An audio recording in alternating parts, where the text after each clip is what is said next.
Hello my friends. So I literally just filmed my September TBR about an hour ago, and then I thought about it and I realized that I want to go in a completely different direction for September. So here I am refilming the video with, first of all, a ton more books than I originally had on my TBR and a completely different theme. So I have decided September is the beginning of the best time of the year for me. Like, from September to December is my favorite time of the year. I like to read around a certain theme throughout the season. September for me is the beginning of autumn. September 1st, fall starts. I know that's not officially when it starts, but that's when it starts in my heart. I've decided that for the month of September, I want to read all of the atmospheric fall type reads that aren't necessarily like spooky or horror, because in October I am reading nothing but horror.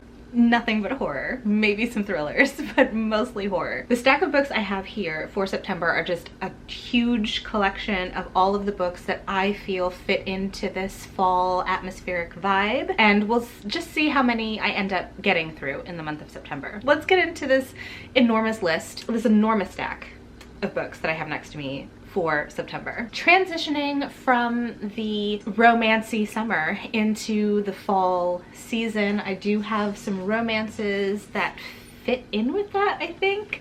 So the first one is My Killer Vacation by Tessa Bailey. I've put this on a couple of TBRs now. I really wanted to read this during the summer because it's about a main character who goes on summer vacation, I believe, and then discovers that there may be a killer on the loose to be caught. So because it has that kind of thriller element, I think it would be a good one for transitioning from summer into fall. So this is the first one on the TBR. Okay, then I do have another Tessa Bailey, and that is Reborn Yesterday. This is a vampire romance, which definitely fits the fall theme. Again, it's been on quite a few TBRs for the past couple of years, honestly, but I am determined to read it before the end of the year. Determined. So it's going on the TBR. Next romance we have is The Dead Romantics by Ashley Poston.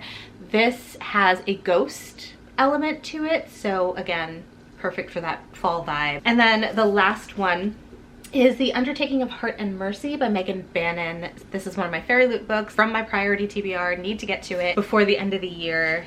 And it follows Marshall, tasked with patrolling the magical wilds of Tanria, and then a undertaker. Very excited to read this. Don't think that I'm gonna get to every single one of these books because it's quite the list, but these are definitely what I'm gonna be choosing from throughout the month. And I'm really just gonna embrace my mood reading, because apparently that's who I am.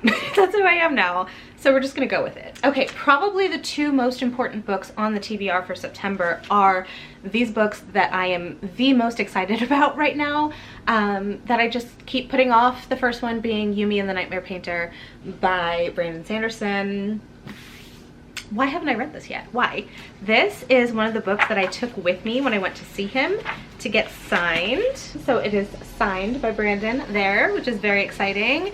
This, I actually don't really know what this is about. This is the third of Sanderson's secret projects, and I've heard the word romance thrown around in reference to this book. So that's exciting. And this seems to be the one that people are enjoying most of all. So that gets me even more excited to read this. I can't wait. It's gonna be an amazing time. I just know it. Very excited. And then the other one that I've been super excited for, probably my most anticipated book of 2023 that I still haven't read yet, is Yellowface by R.F. Kuang. I need to stop making excuses and just read it. And I truly feel like at this point, after reading Babel, R.F. Kuang can do no wrong. Okay, next I have Vita Nostra by Marina and Sergei Dyachenko. This is a dark academia, and that's pretty much all I know about it, to tell you the truth. But I've heard a lot of great things, and it's been sitting on my TBR for quite some time. I also have the sequel to it.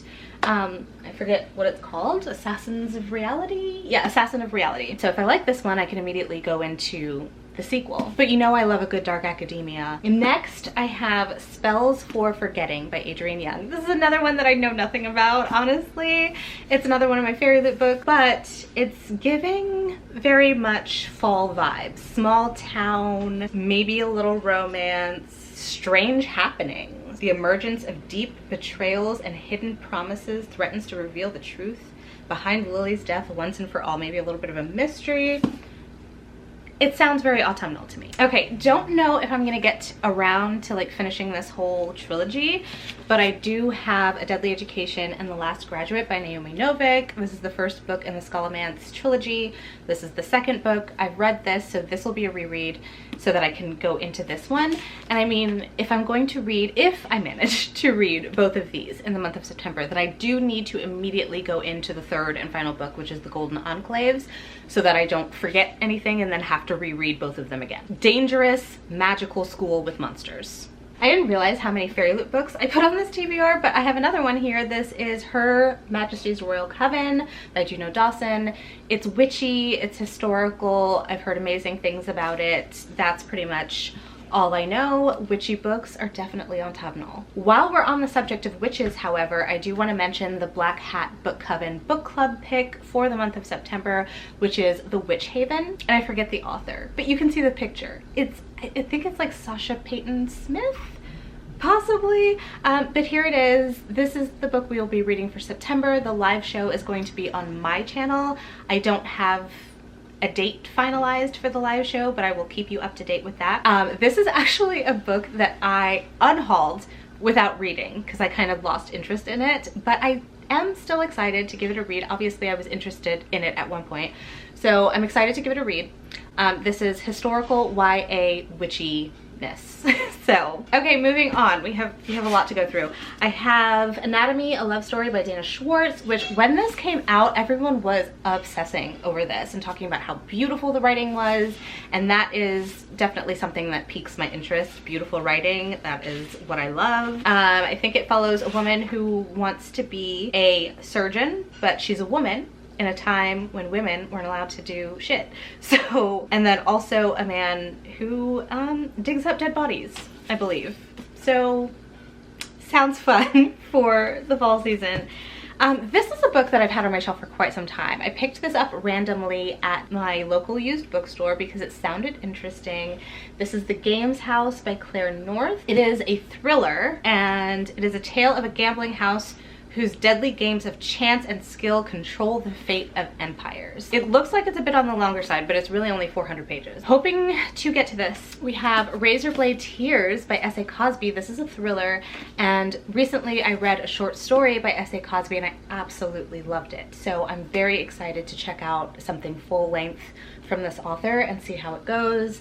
This is another one that a lot of people have really loved and talked about, so I'm excited to give it a read for myself and see how it goes. I know I'm like speeding through these, but I have so many to talk about. So the next two are both from Sylvia Moreno Garcia.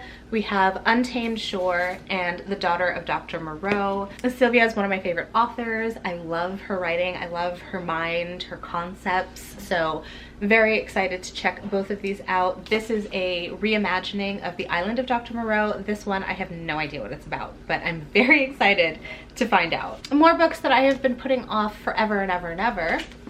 We have Lake's Edge and Forest Fall.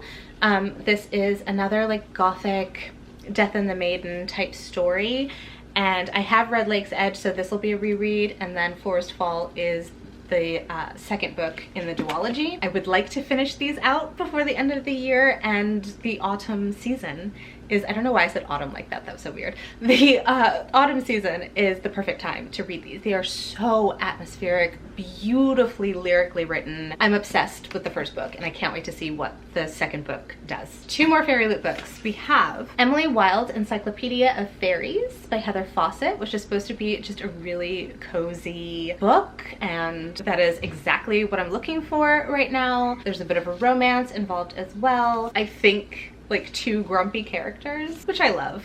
I love. Very excited for this one. I heard amazing things. And then, of course, I have one of my most anticipated reads that I still have not gotten to, and that is The Last Tale of the Flower Bride by Roshani Chokshi, a gothic story of, I don't know, but I'm very excited to read it. I was originally really interested in it because it was compared to Mexican Gothic and The Invisible Life of Addie LaRue, which are two of my absolute faves. So very highly anticipating this, very excited for it. I think It's gonna be a good one. All right, 4 more. Next, we have The Nature of Witches by Rachel Griffin, which is another one that has been languishing on my shelves for quite some time now.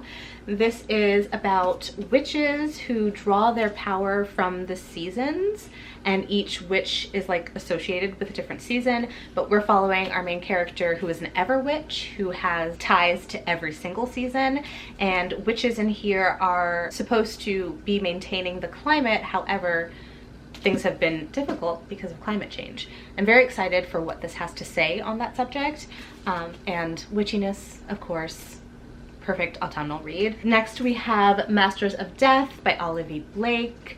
This has to do with a vampire real estate agent trying to sell a house that a ghost is living in, and the ghost refuses to let the house be sold until his murder is solved. Something like that. I'm very excited for this.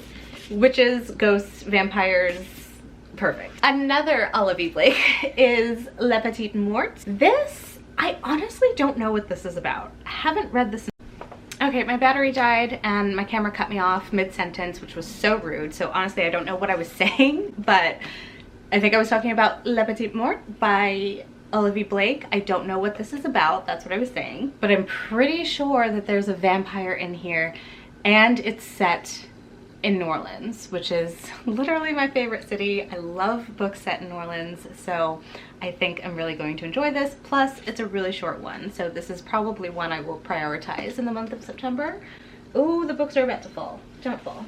Please don't fall. Okay, the final book that I am adding to my ridiculously long September TBR is House of Roots and Ruin by Erin A. Craig, which I guess technically is a horror, but the first book felt more like fantasy with horror elements. So I'm putting it on the September TBR instead of the October TBR, but this is the sequel to House of Salt and Sorrows, which was a 12 Dancing Princesses retelling that was really creepy, actually. So I'm hoping for the same creepiness in this one. Maybe I'll read it closer towards the end of the month, you know, leading into the horror month. But I'm very excited to give this one a read. I got the beautiful Barnes & Noble exclusive edition, and it's just a stunning book. And I really do enjoy Erin A. Craig's writing.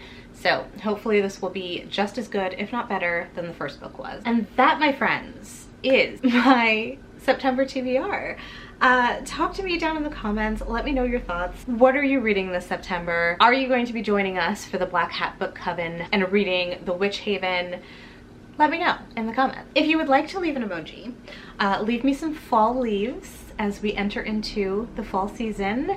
But that is going to be it for me today. If you enjoyed this video, don't forget to give it a thumbs up, hit subscribe, and I'll see you in my next one. Bye!